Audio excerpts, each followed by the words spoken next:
Hi, I'm Racquel and I'm happy with the book Barbies, and today I'm trying something new, and that's doing my monthly favorites, monthly wrap-up as a vlog.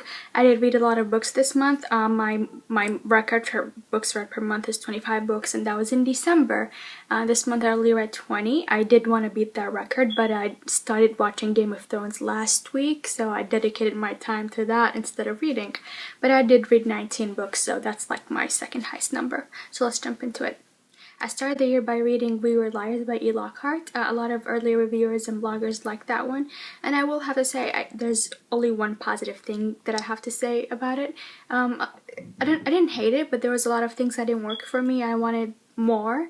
I needed it to be more developed, but otherwise, I think it had a lot of potential. So read at your own risk. A lot of people loved it, so I am in a minority, so give it a try, because I did that one positive thing did make it worth the read. So, and it's a really good book to discuss, so I've discussed it with a lot of people, so that was nice. Then I read Shatter Me by Tahira Mafi, and Sharon will kill me for saying this because she's the ultimate Shatter Me fan, but I didn't love it, but I didn't hate it either, so I found the middle to be boring. I like the writing. It's very interesting. You don't read something like that every day, so it was nice. I like the concept, but the execution, I wanted more. It was kind of boring in the middle, then it picked up in the end, so I can't wait to read the next book, so hopefully it'll work out better for me. So since the first two tries of the year weren't spectacular, I decided to bless the year by rereading my all-time favorite author and all-time favorite book, Blue-Eyed Devil. And then, since I read that, I had to read the next in the series, Smooth Talking Stranger. And since you just can't read 2 Lisa Kleypas books, you need 3. I reread Devil in Winter, which is my favorite historical romance by her.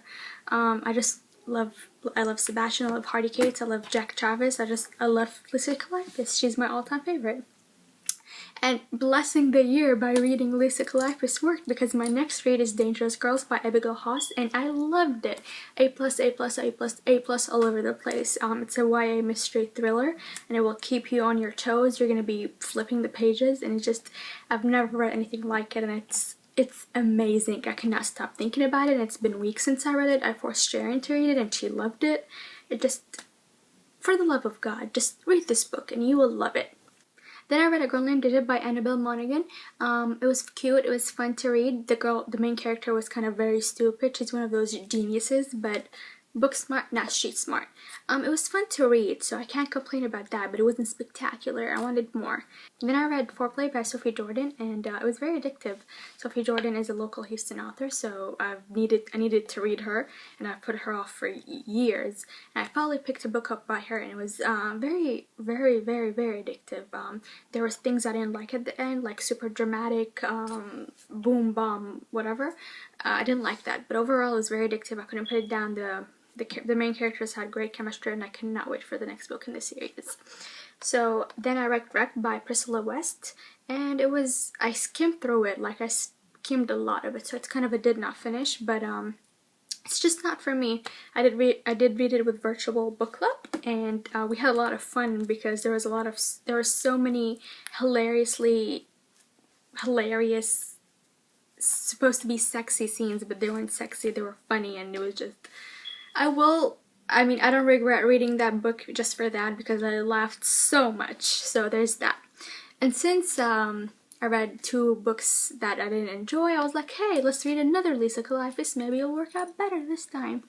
So I reread Dream Lake, which is the 3rd book in her magical realism Friday Harbor series, and of course, I see a pattern. Reread a Lisa Kleypas, you'll love the book after it. So I ran out of memory, and I just had to like delete so many stuff. But anyway, back to the video. I guess rereading a Lisa Kleypas book does bless me with the good luck, because after rereading Dream Lake, I read How the Marquess Was Won by Julianne Long, and I absolutely 100% loved it. This is the 6th in her Penny Royal Green series, and if you're a historical romance fan, and if you've not read this series, then you're not a historical romance fan.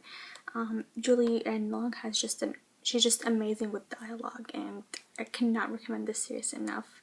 Read it, read it, read it, read it. After that, I read Unteachable by Leah Rader, and I really wanted to like this one. I like the main character, I like the writing, I like the beginning, and I'm okay with Insta Love, Insta Lust. I love it. I'll go with it, you know, I'll roll with it, but I need more substance to go with that, and I found that this romance didn't have substance, so I didn't enjoy. I started skimming, and this is a minority opinion, so do give it a try because you might like it, because I know a lot of people love it. After that, I read Cry No More by Linda Howard, and this is a deceiving title because you will cry and cry and cry while reading this book. The emotions are very, very real. It's not over dramatic, it's not soap opera melodrama, it's very real emotions, and this is my first Linda Howard, and it won't be my last. Then I read The Darkest Night by Gina Showalter. This is her first in the Lords of the Underworld series, and it was super fun to read. I will definitely be reading the next 9 or 10 books in this series. I'm glad I gave Paranormal Romance another chance because I did read the first book in the Black Dagger Brotherhood series and I didn't enjoy it, so I'm glad I gave Paranormal Romance another try. Then I read Do Over by Mary Carr. It's a novella of a marriage in a rut. It was very sweet, very sexy. I definitely recommend it. I love stories with marriages in them, so 2 thumbs up. Then I read Uninvited by Sophie Jordan. I'm filming this on Friday, and this came out on Tuesday, and I cannot recommend it enough. It was very addictive. There's just something addictive about Sophie Jordan's writing, and this is the second book I read by her, and I said the same thing for both of them. I read it in one sitting. I couldn't stop reading, so I definitely recommend it. And then I read Live by Marianne Rivers.